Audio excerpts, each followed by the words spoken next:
Hi, Roquita. How are you? Hi, Ermi. I'm doing great. How are you? I'm doing good. So, thank you so much for coming. And I know we're going to have a very fun conversation today around the topic of public speaking. So, before we start and dive into the topic of today, do you want to tell us who you are and what you do? Yes, so my name is Roquita Johnson. I am the founder of Roquita Johnson Public Speaking. It is a public speaking and presentation skills training firm. I work with individuals.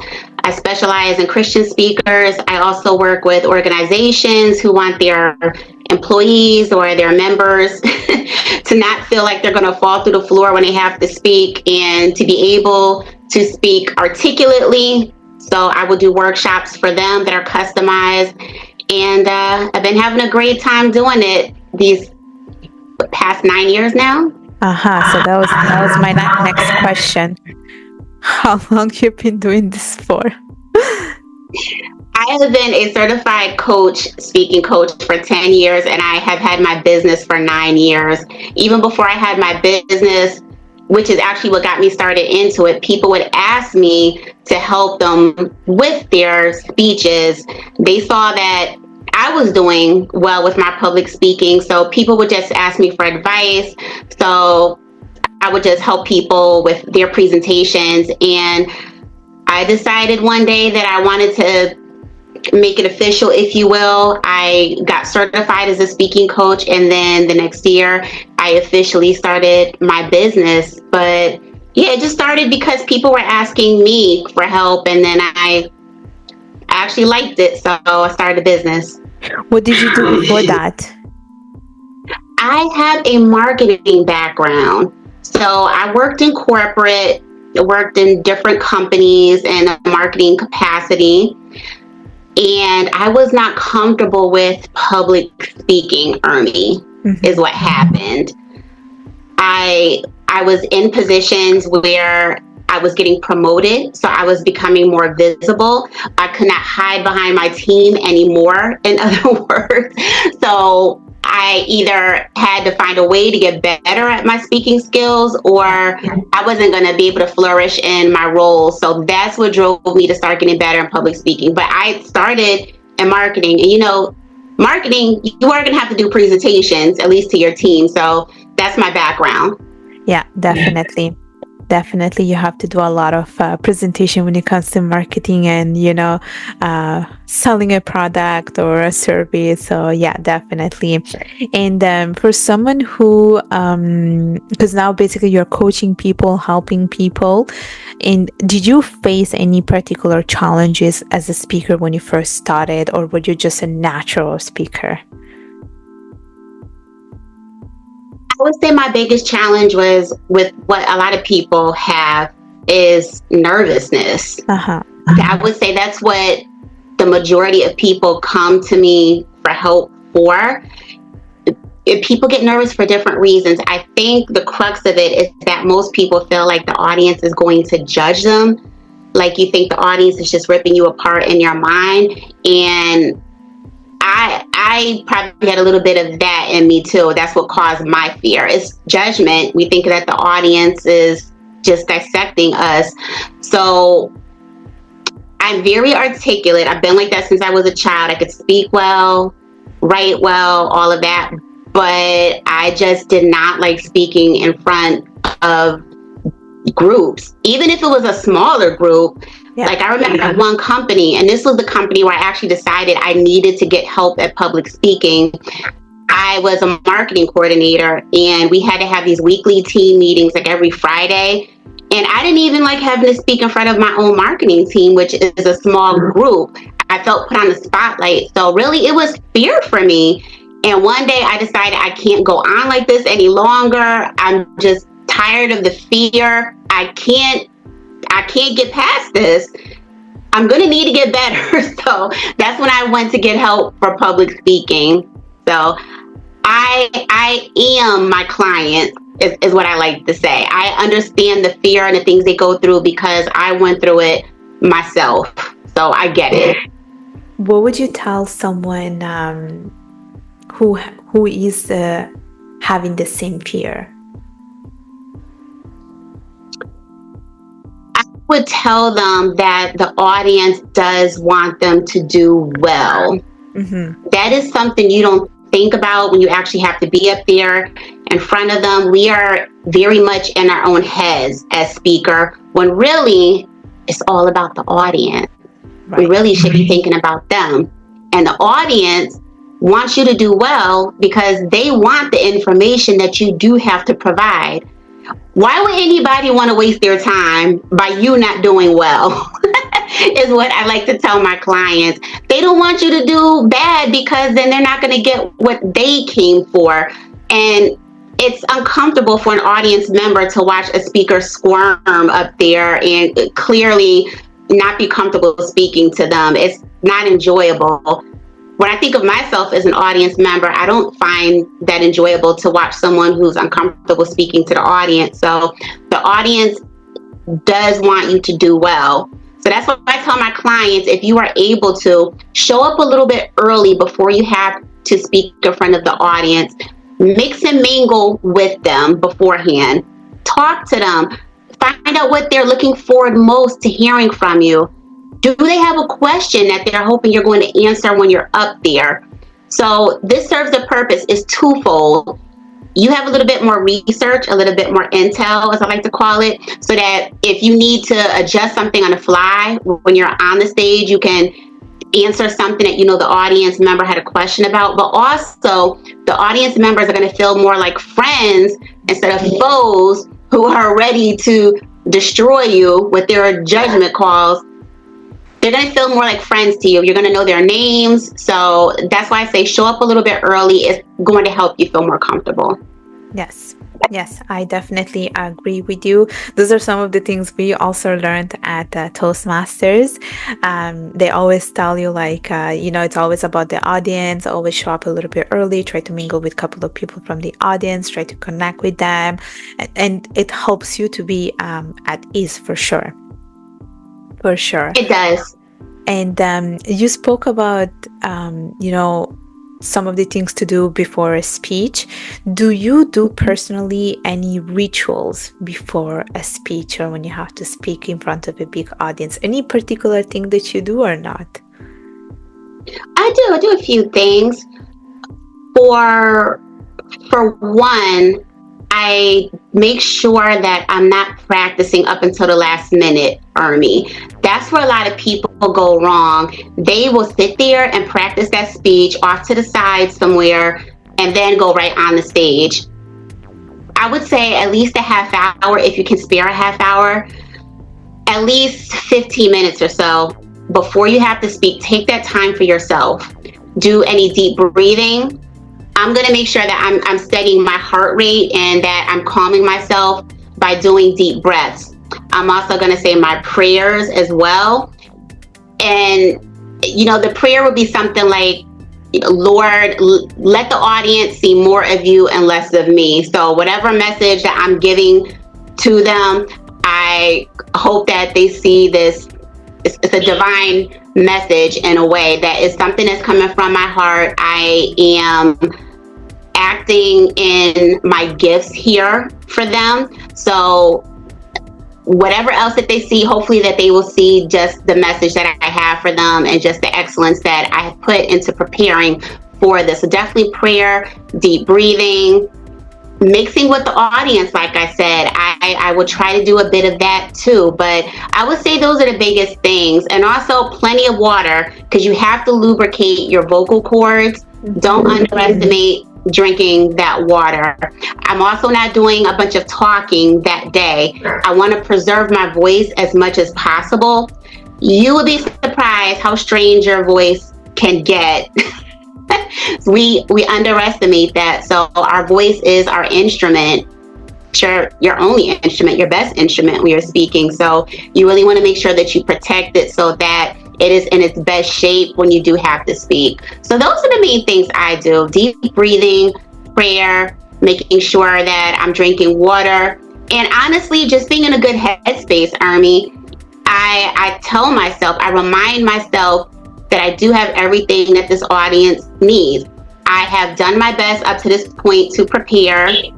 I am excited about the opportunity to speak to this audience, and I'm going to have fun up there. You got to have fun with it. Some speakers make it a life or death situation.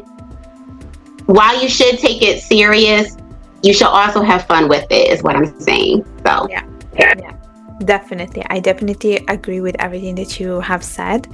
And I never heard about this this advice that, you know, don't practice until the last minute. I think that's a great advice. Like, don't speak too much that day, you know, drink a lot of water. Some of the things are like, I don't know, I think we take them for granted, and some other stuff we just don't think too much about them. So I think it's also good advice for me as well, like, because I also tend to practice to the very last minute, like 5 minutes before I'm like practicing, and that's when you are like super nervous. No, it's definitely a good advice. You know why I say that too, Ermi, why I advise not to practice up until the last minute? One reason is because you will be tempted to change something at the last minute. You haven't practiced it. Are you going to throw it in unless you're that type of speaker who can do it on the fly because you're so used to it? But I would say if you're a newer speaker, you're going to be tempted to change something. I agree. Don't do that. That few minutes before you have to speak should be me time, is what I call it. Yeah. Focus on yourself. I don't even want to take phone calls. I don't want to look at text messages. I'm not checking emails, any of that, Ermi. Because what if that one text message or that phone call that you pick up is bad news?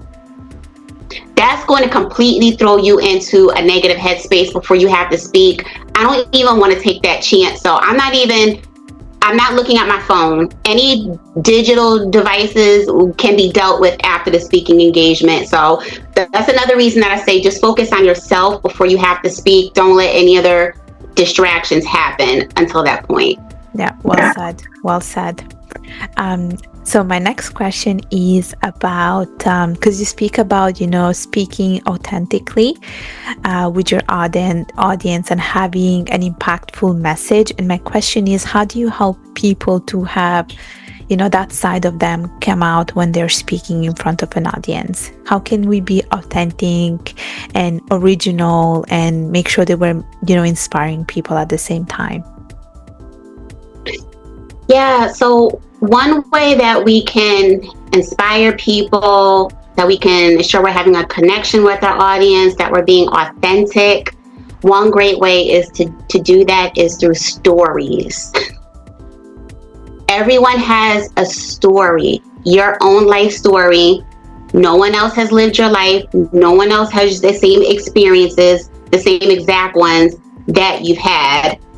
And everyone loves a story. Stories have been told since time immemorial. That is an amazing way for a speaker to connect with the audience. And one reason they're so great is because of the vulnerability that you can show with your audience. Stories help to show our human side.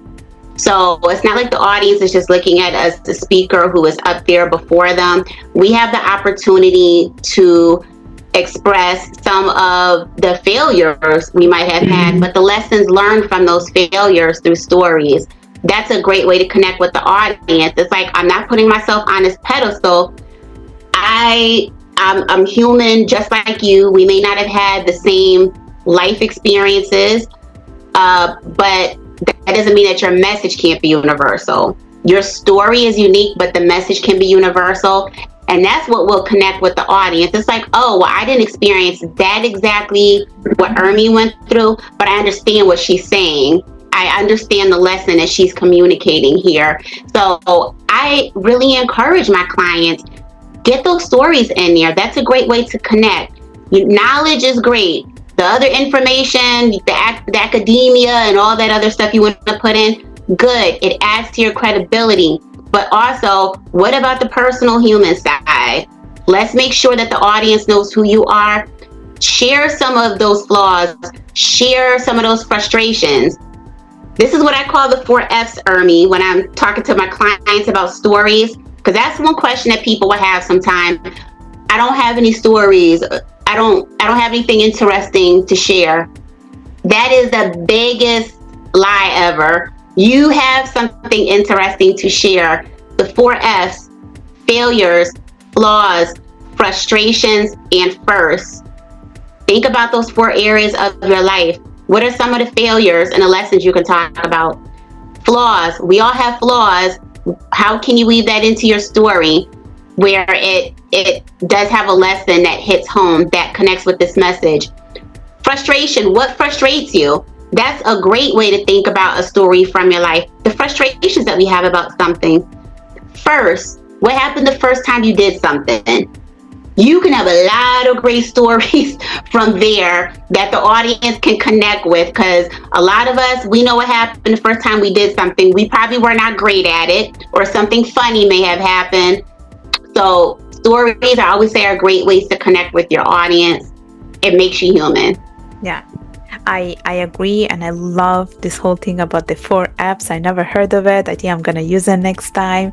I think you're right. Stories just shows like the human side of us to the audience, and I think stories are always relatable. People can connect really easily with someone, and I love this tip about the 4 F's.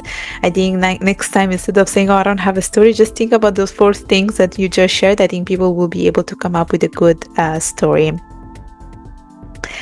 I do have 2 more questions for you. I think I want to know more, like if you have one key takeaway message that you want to share with the audience today, especially from someone who has been a speaker for a while. Is there anything that like stood out in your journey as in the public speaking field? Yes, I would say it's good to observe what other speakers do. Obviously, I'm a speaker coach, so I love to watch other speakers. I just love the art of speaking. I love to hear great content. I love to hear their stories. I like to see how they deliver their messages. And I'm a student forever. That's the message I want to get across to people, especially when you're just starting out in public speaking. Never ever feel like you are too good, too great to learn more, so that it can also help you be better. I have seen people do things and I'm like, wow, I really like the way they did that. I would not have thought about that, or I like the way they said that. You can always learn something, but when you learn from that other speaker, observe it, but make it your own, is what I like to say. You do not have to do something the exact same way. That's a mistake new speakers make sometimes. They want to imitate other speakers that are out here. We have the amazing Les Browns, the incomparable Craig Valentines. They're all out here. They are amazing. Watch them, but make it your own. You don't want to be a carbon copy of somebody else. The audience can go watch that speaker then, if that's the case, and watch you try to imitate them in a horrible way. So always be a student. Watch what other speakers do. Observe. Take what is great, but adapt it. How can you make it your own? That's my biggest piece of advice. Really be yourself up here, but the best version of yourself. Yeah. And I think this goes back to your whole message about being authentic and original, I think there is a lot of learning that we can do by observing other people, because I do that. I often try to analyze other speakers. Like I watch a lot of TED Talks, and that's one thing that I do. I'm always observing like the way they're speaking, the story, how engaged they are with their audience, their body language, and like you said, always make it your own and always adapt to your speaking style, because why would anyone want to watch you if you're copying someone else? And again, it goes back to your whole concept about being authentic, being true to yourself, being original, being unique, and that's how you're gonna stand out, I would say. Exactly. So we reached the end of the interview, but I do have rapid fire questions and I did not tell you about it. So I don't want you to expand on it. I don't want you to explain me anything. I just want you to tell me what comes to your mind as the first thing. Okay, I'm ready. Are you ready? So let's get started. Are you a coffee person or a tea person? Tea. Okay. Tea. Okay. What's your guilty pleasure TV show? Like true crime. Probably Forensic Files. Okay. I love true crime. Your favorite social media app?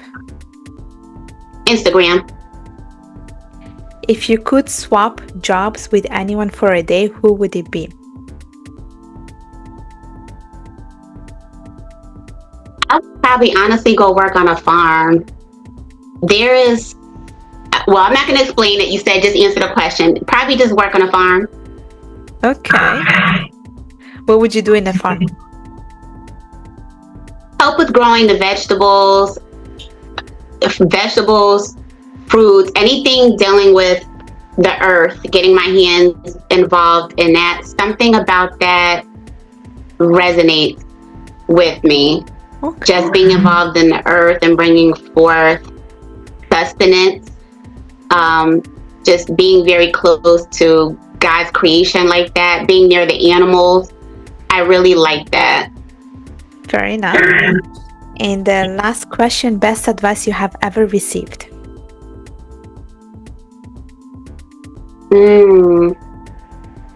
Oh, wow. Best advice I've ever...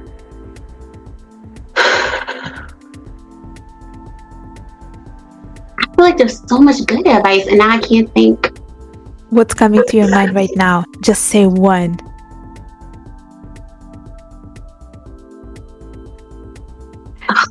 Think about the 4 Good piece of advice. I would say, I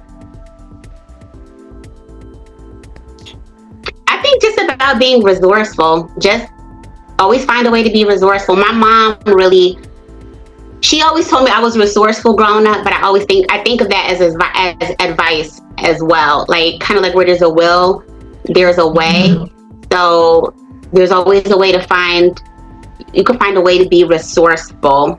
Like it might seem difficult, but we can do it if we dig deep enough. So I think that's always good advice that I draw on, especially in times of difficulty.